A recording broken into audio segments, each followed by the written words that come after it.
diciendo, nos hacemos estas preguntas, ¿no? De cómo sabemos sobre Jesús, cómo sabemos si realmente existió, qué podemos entender sobre Él. Y luego también la pregunta que a nosotros nos interesa muy particularmente aquí en Vida es ¿por qué lo seguimos? ¿Por qué lo seguimos? ¿Hay algo en la historia de Jesús? ¿Hay algo ahí?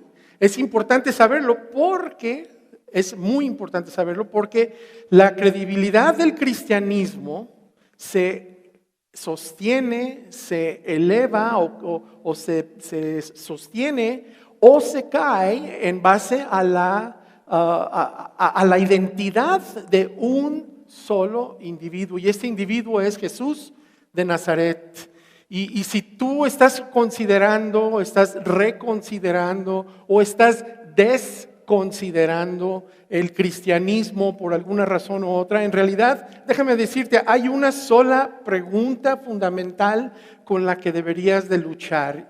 Y es, la pregunta no es si existe Dios o si no existe, porque esa es una pregunta interesante, a todos nos gusta a lo mejor hasta debatirla de una forma o de otra, pero tampoco es si la Biblia es verdad o no es verdad, si es cierto, si no, esa no es la pregunta con la que tú debes de luchar.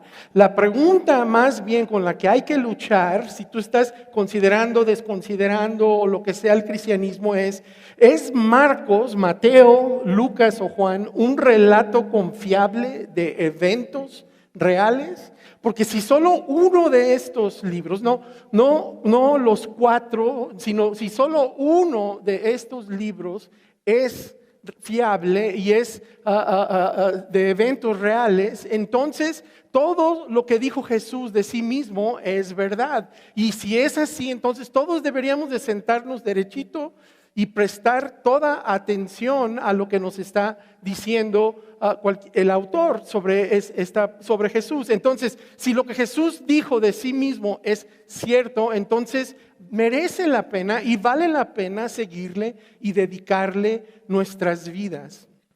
Entonces, en esta serie hemos explorado un relato de la vida de Jesús que nos ha dado y nos ha dejado Lucas. Y por cierto, el relato trae el nombre del mismo autor o de su autor, que es Lucas. De entrada, Lucas nos hace saber a nosotros que él no está sentado en un escritorio volteando hacia el cielo esperando inspiración de parte de Dios para escribir este libro. Lucas lo que está haciendo, él no está escribiendo un material religioso que él sabe que después va a estar puesto 350 años más adelante en un libro que le vamos a llamar Biblia. Lucas no está haciendo esto. Lucas está documentando la vida de alguien importante en ese momento y no era el único. Él nos dice, muchos han tratado de poner por escrito la historia de las cosas que se han cumplido entre nosotros, tal y como nos las transmitieron quienes las vieron desde el principio y luego las proclamaron. Lucas no estaba escribiendo la Biblia, nos está contando lo que ocurrió. Realmente lo que Lucas está haciendo no es algo así como habíase una vez o de mucho, en algún lugar, en algún momento. No, él está escribiendo algo que ahí en ese momento sucedió. Lo que ocurrió al final de lo que él escribió, lo que ocurrió al final del relato que Lucas nos está dando, es la razón por la que merece y vale la pena contar esta historia en primer lugar. Lo que ocurrió al final de la historia le dio todo el sentido y creó el contexto para todo lo que nosotros vimos y hemos leído y lo que vino antes. Y entonces así es como empieza esta historia o empieza el final de esta historia. Y Lucas nos dice, cuando llegaron al lugar llamado La Calavera, lo crucificaron ahí, junto con los criminales, uno a su derecha y otro a su izquierda. Y la realidad es que ninguno de los escritores del Evangelio describen con detalle la crucifixión de Jesús. ¿Y por qué? Porque en el siglo I no era necesario. Era como si tú y yo nos preguntáramos, si yo te preguntara, si me dices, voy a ir al dentista, voy a ir a que me arregle los dientes, yo te dijera, a ver, explícame cómo es eso. No tienes por qué explicármelo porque yo ya tengo una idea muy clara de lo que es. En aquel tiempo, todos habían visto una crucifixión y sus secuelas. Todos las habían visto, pero eso de explicar el detalle no era necesario, no era importante. Todos sabían cómo era eso. Hoy nosotros no sabemos cómo es el tema de una crucifixión, pero sí sabemos cómo es el tema. Hay cosas que conocemos y no tenemos que darlos descritos. Los romanos, lo que ellos hicieron era perfeccionaron la crucifixión, porque creo que originó entre los griegos, creo que ahí es donde originó el tema de la crucifixión, pero los romanos la perfeccionaron y era una forma de mantener vivo a un hombre el mayor tiempo posible para poder torturarlo. Y la crucifixión era tanto una medida disuasoria, o sea, como un castigo. No nada más era para que sufriera quien merecía ser crucificado, sino que también era para ahuyentar o dar aviso a los posibles y potenciales criminales que pensarían actuar de la forma en que actuó este criminal al que estamos crucificando. Se utilizaba sobre todo con criminales, pero nunca con ciudadanos romanos. Este es el sorprendente comienzo del final de esta historia. Cuando llegaron ellos al lugar llamado La Calavera, lo crucificaron ahí, junto con los criminales. La crucifixión de Jesucristo. Y continúa Lucas y dice, y Jesús dijo. Ahora, lo más extraordinario, lo más inquietante que te puedas imaginar es lo que viene a continuación, lo que Jesús al final del día nos está invitando a ti y a mí a seguir. Cuando a Lucas le cuentan lo que Jesús dijo, él a lo mejor, yo quiero imaginarme que él a lo mejor no creyó la primera vez, ¿no? A la primera persona que se lo dijo, yo creo que él no lo creyó porque era algo asombroso. Pero de nuevo, tenía sentido después a la luz de todo lo que Jesús dijo y todo lo que Jesús hizo, tenía sentido. Todo el tiempo Jesús había invitado a sus seguidores a seguirle también. Todo el tiempo Él vivió como murió. Y Él nos invita a nosotros también el día de hoy a vivir de esta misma manera. Él nos invita a negarnos a ser como la gente a la que no le gustamos. Nos invita a negarnos a ser como las personas que nos amenazan, que descargan su inseguridad en contra de nosotros. Él nos invita a no ser como los que nos maltratan y se ensañan con nosotros. Si nosotros entendiéramos lo que Jesús enseñó cuando alguien nos considera su enemigo, Jesús nos invita a no regresarle el favor a esta persona. Y hasta el final Él hizo exactamente eso. Si alguna vez tú has visto a alguien vivir, responder o reaccionar de esa forma, es impresionante. Si tú has estado en el lado receptor de alguien que actúa así, de alguien que actúa de la manera que Jesucristo actuó, te evoca un sentido de humildad, te hace sentir pequeño, volteas tú y hace que la persona que te trata así se vea grande, se vea mucho más grande que tú y más grande que la vida en sí, la vida misma. Cuando se hace en público ese tipo de reacción o acción como Jesús nos está pidiendo que lo hagamos, la gente se detiene, se para y se queda mirando lo que está sucediendo. ¿Por qué? Porque es algo extraordinario. extraordinario. ¿Qué dijo Jesús entonces que fue tan extraordinario? Pues mira lo que dijo desde la cruz. Él dice: Padre, perdónalos porque no saben lo que hacen. Ellos creían que sabían, pero no era así. La prueba de que no sabían lo que estaban haciendo es que cuando levantaban la vista y lo veían y veían todo lo que estaba sucediendo, continuaban haciéndolo, volvían a hacerlo. Entonces Jesús voltea y les dice: Padre, perdónalos porque no saben lo que hacen. Pero mientras tanto, fíjense, los soldados que no sabían lo que estaban haciendo, echaban suertes para repartirse entre sí la ropa de Jesús. Yo me imagino los soldados en conversaciones: ¿qué dijo? ¿Que los perdonó? ¿Qué? ¿Cómo? No, yo no sé qué dijo. Pero pues ya ves cómo es, ¿qué más da? Es un rollo que trae él. Perdonar, no. ¿Cómo que perdonar? Qué débil concepto y qué forma de actuar sin carácter. Qué perdedor este cuate, que lo tienen colgado en una cruz y él está pensando en perdonar a la gente. Según los criterios del siglo I, y de hecho también los criterios nuestros del siglo XXI, Jesús había perdido totalmente. Sus enemigos habían ganado, y peor aún cuando vinieron por él. Cuando vinieron por él a arrestarlo, él no se resistió. Ni siquiera permitió que sus seguidores se resistieran. Cuando lo intentaron, cuando trataron de resistirlo, Jesús les dice: déjenlos, guarda la espada. Este no es mi camino, esta no es la forma, no es mi forma, este no es el camino.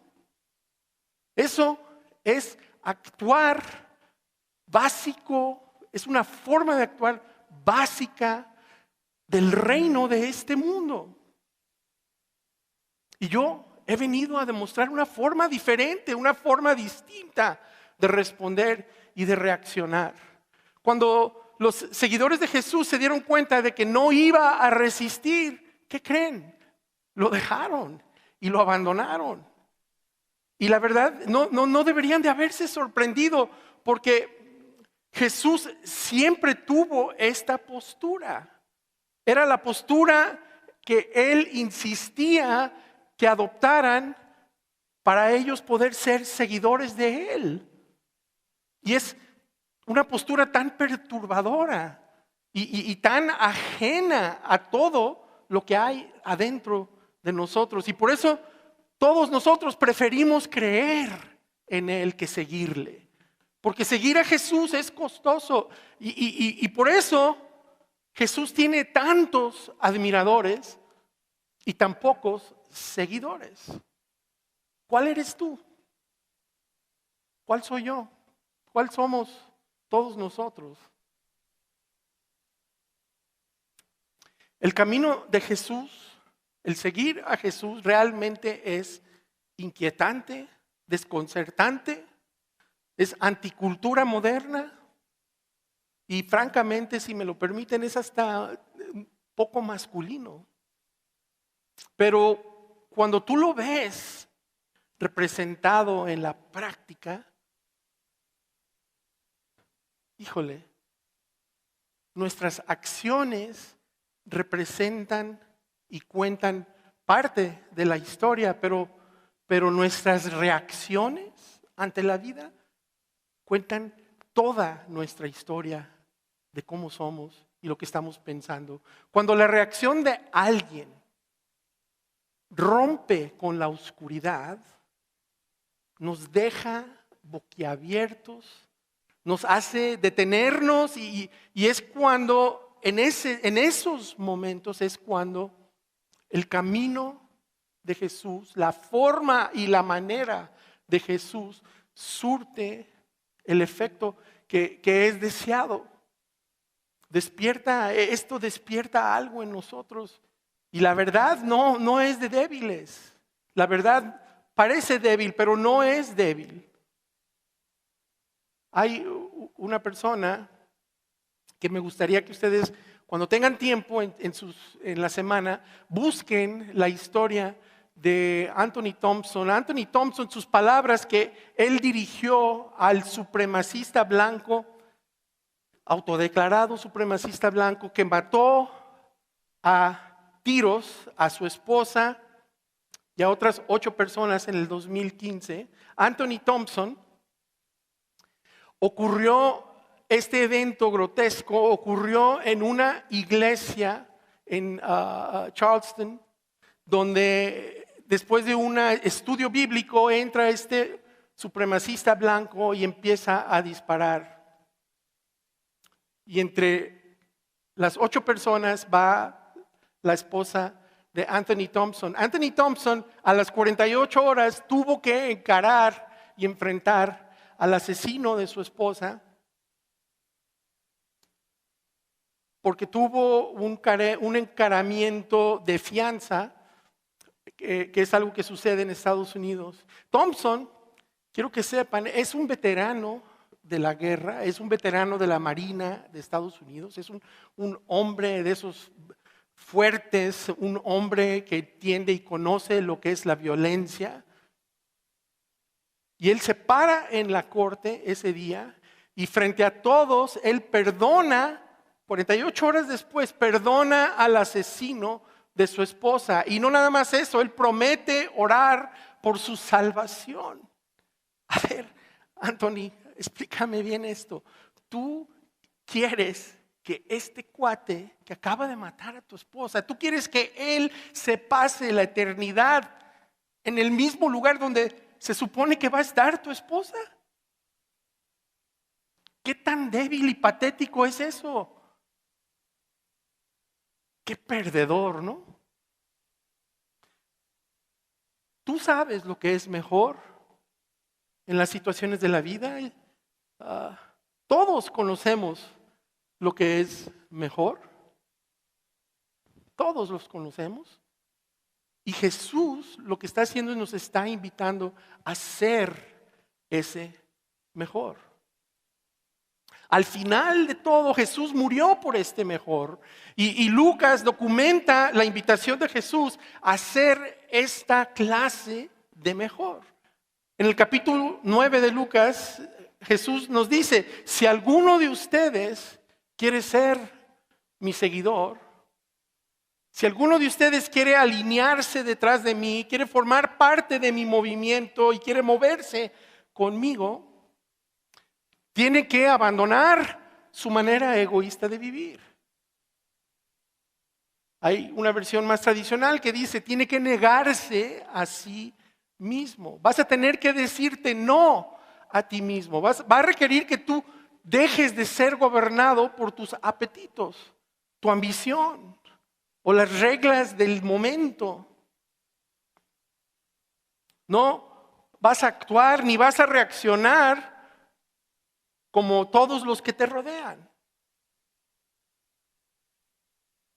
Y luego le dice, toma tu cruz. Va a tener que tomar su cruz. En el primer siglo, si tú tomabas una cruz y te veían con una cruz cargándola, lo que significaba eso es que tú habías perdido completamente tu independencia en ese momento.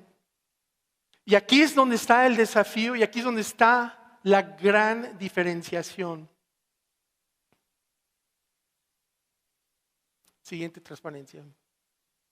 Jesús agarra y da una palabra distintiva, le pega una palabra tan distintiva y tan importante, y esta palabra es la diferencia entre un creyente y un seguidor, y le pone él la palabra cada día, diariamente.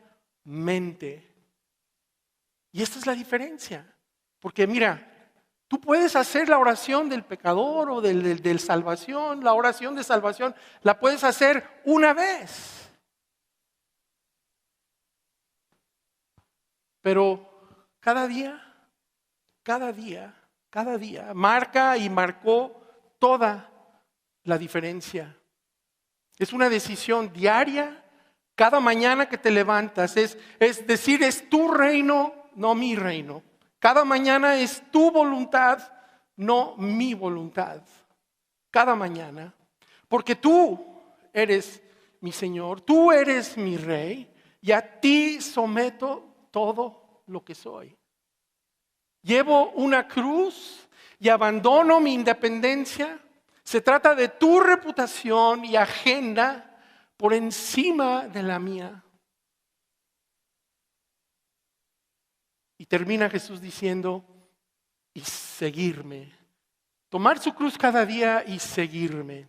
Y esto es lo que significa seguir a Jesús. Para seguirle nosotros tenemos que negarnos a nosotros mismos, someternos a Él. Yo me someto a Él y le sigo literalmente. A todos ustedes que son de fe, que se consideran de la fe cristiana, una pregunta: ¿hacen esto? ¿Hacemos esto? Porque la alternativa es ser independientes y al mismo tiempo pequeños, impulsados así por nuestros apetitos, por el consumismo, cerrados, esforzados y aferrados a cosas. No sé si te ha tocado ir alguna vez a algún funeral donde la gente tenía que fingir o inventar cosas buenas que decir sobre el difunto. Pero Jesús explica por qué son estas situaciones. A continuación Él dice, porque el que quiera salvar su vida, la perderá. Todo lo que tú te aferras, disminuye con el tiempo. Todas esas cosas que tú no quieres soltar o que no queremos soltar, son cosas que con el tiempo van disminuyendo y van perdiendo valor. La verdad es que semillas almacenadas no producen cultivo. Eventualmente esas semillas se pudren. Tú vives para ti mismo y solo vas a tenerte a ti mismo para demostrar quién fuiste y qué hiciste en esta vida. Jesús nos está invitando a sembrar nuestras vidas, nuestro tiempo, nuestros recursos y nuestros talentos. Él nos está invitando a dar nuestras vidas por algo más grande que nosotros mismos. ¿Y por qué? ¿O para qué? Para que tengamos algo más que nosotros mismos para mostrar al final. Y esto no es terrible, no es difícil, esto es asombroso, realmente es una invitación de toda una vida. Es una invitación para hacer algo notable, algo digno de mención, que no se trata nada más de ti. Y Jesús termina con una pregunta importante. Él dice, ¿de qué te sirve o de qué le sirve a uno ganar el mundo entero si se pierde o se destruye a sí mismo? ¿De qué sirve pensar que vas ganando el juego, que vas ganando todo el tiempo solo para llegar al final y cuando se acaba el tiempo darte cuenta que estabas jugando el juego equivocado? ¿De qué sirve? No sirve de nada. Lucas te diría, Jesús nos estaba invitando a algo diferente. Él era el rey que había venido a invertir el orden de las cosas. Al final,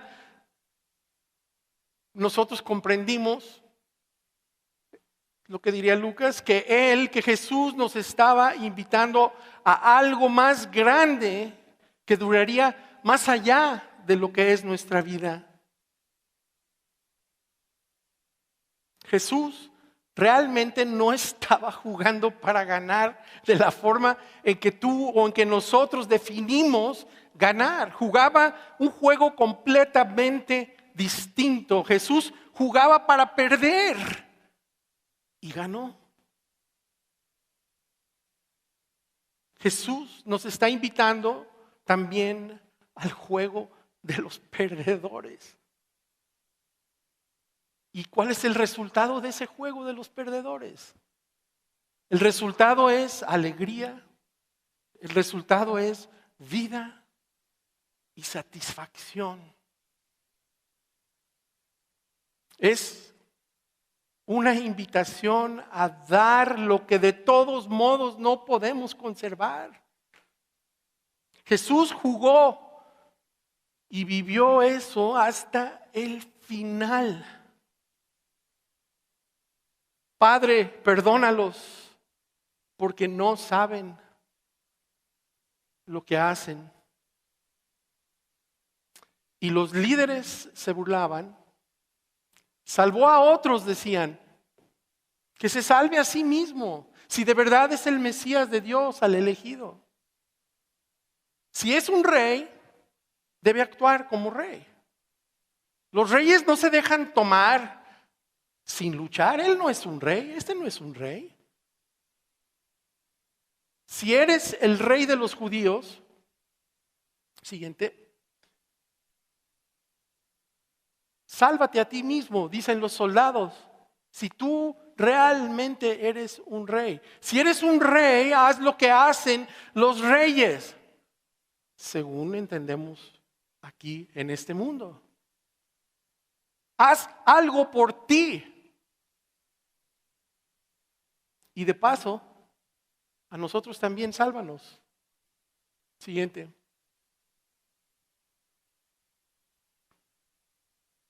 Lo que ellos no sabían es que si Jesús se hubiera salvado a sí mismo, hubiera perdido su capacidad de salvarlos a ellos. Si se hubiera salvado a sí mismo, Él no habría podido salvarte a ti, a ustedes, a mí, a nosotros. Él fue otros antes que yo. Ese tipo de persona, otros antes que yo, Él fue así hasta el amargo, sangriento, doloroso y vergonzoso final.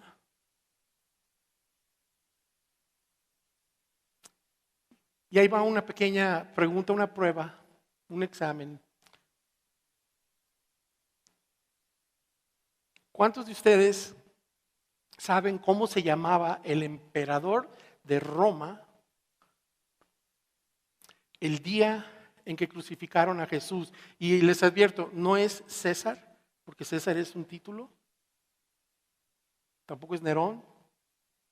¿Cuántos de ustedes conocen el nombre del emperador de Roma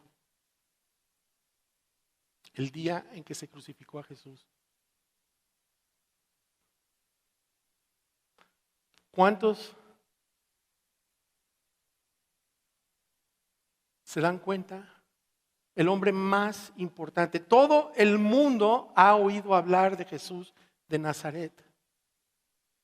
Pero Tiberio César,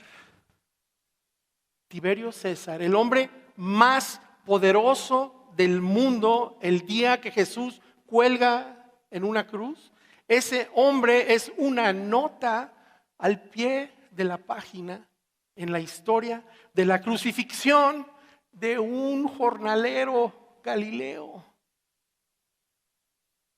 Entonces, ¿tú a quién vas a seguir? ¿A qué vas a seguir? ¿Quién va a gobernarte? ¿Quién va a ser el jefe o el rey de ti? ¿Tú? ¿Van a ser tus apetitos? ¿Va a ser tu ambición? ¿Quién tiene la última palabra en tu vida? Todos estamos en un lugar donde debemos tomar y hay una decisión que tenemos que tomar. ¿Eres un admirador o eres un seguidor? Y esto es algo diario, es de todos los días.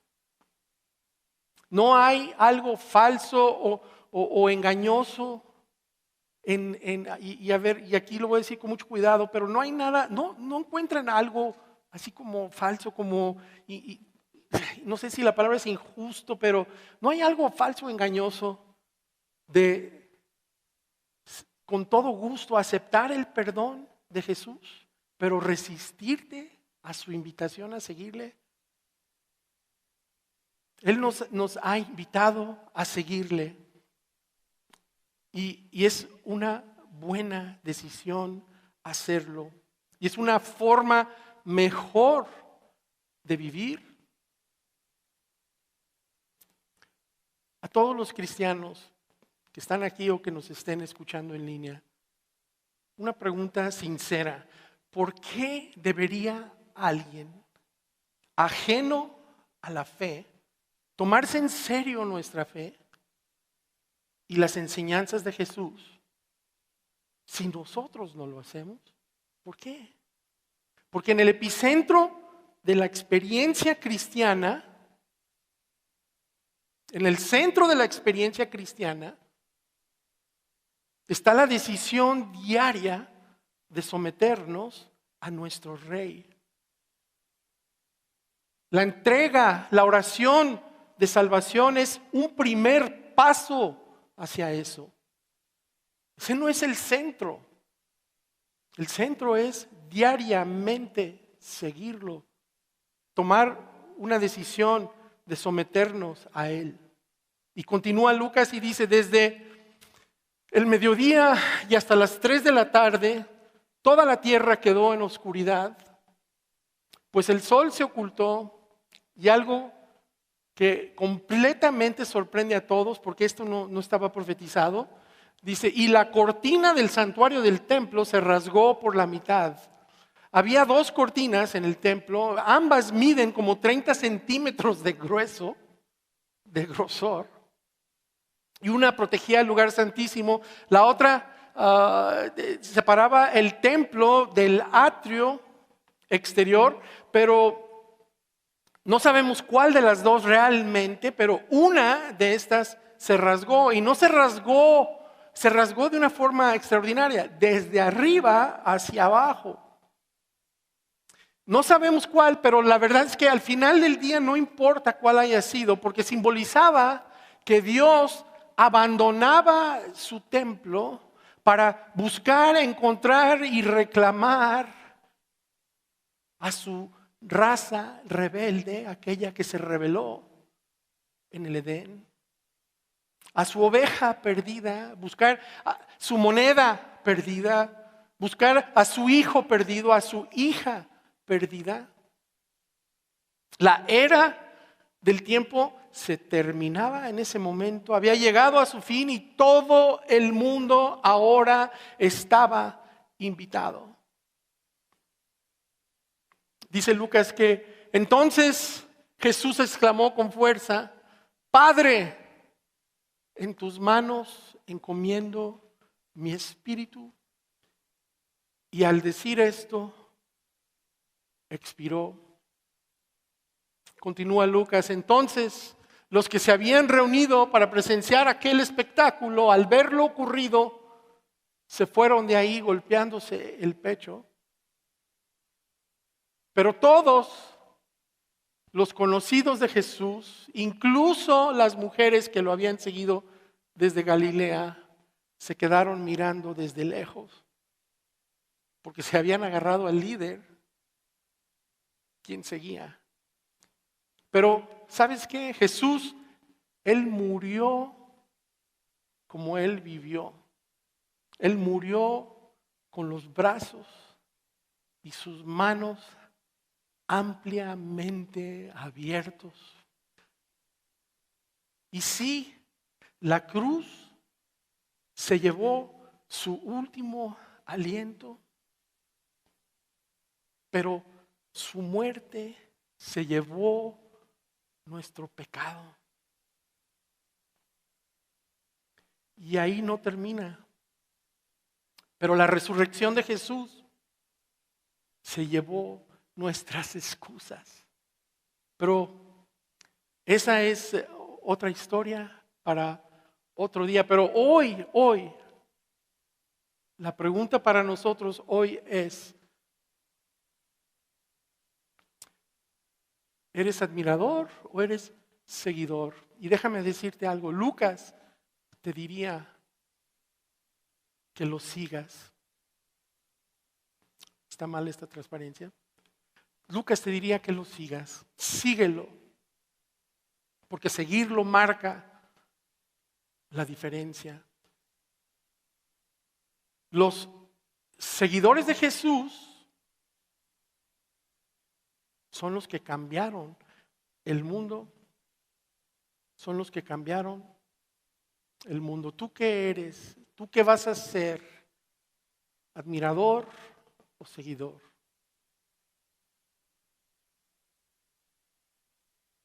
Ahora que sabes el final y sabes el razonamiento del final y sabes por qué, el porqué del final, yo creo que Lucas te diría, ¿sabes qué? Ahora que entiendes, ahora regrésate y vuelve a leer la historia. Ahora que sabes de qué se trata. Si no lo has hecho, yo te recomiendo que lo hagas. Vamos siendo un seguidor. Vamos cambiando al mundo. Padre, gracias por estos días. Gracias por estas semanas. Gracias porque Lucas plasmó en escritos estas historias tan importantes, tan transformantes y tan retadoras de tu vida y tu ministerio. Gracias porque hoy, 2000 años después, tenemos acceso a ellas y gracias porque moriste en la cruz por nuestros pecados. Gracias porque nos has hecho una invitación a seguirte. Y Padre, hoy nosotros queremos ser seguidores tuyos. Queremos ser seguidores. Creemos en ti y estamos convencidos de la importancia de creer en ti. Y queremos dar el siguiente paso. Ahora queremos seguirte.